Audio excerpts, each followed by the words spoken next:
Russia দেশ বলেছে যে সে পুরো পৃথিবীকে ধ্বংস করবে যদি কোনো দেশ তাকে চ্যালেঞ্জ করে। তবে রাশিয়া তার দেশের চারপাশে 1 লক্ষ নিউক্লিয়ার বোমার কম্পিউটার সিস্টেম তৈরি করেছে, যা সক্রিয়ভাবে ফায়ার হতে পারে।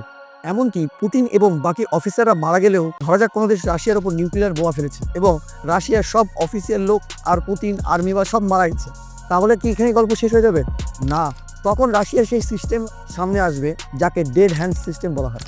ডেড হ্যান্ড সিস্টেম মানে 1 লক্ষ কম্পিউটার সিস্টেম যদি সেগুলো তাদের সেন্সারে নিউক্লিয়ার রেডিয়েশন বা এমন কিছু ডিটেক্ট করে, তাহলে সেই লিস্টে থাকা সকল দেশের ওপর নিউক্লিয়ার অস্ত্র ছেড়ে দেবে।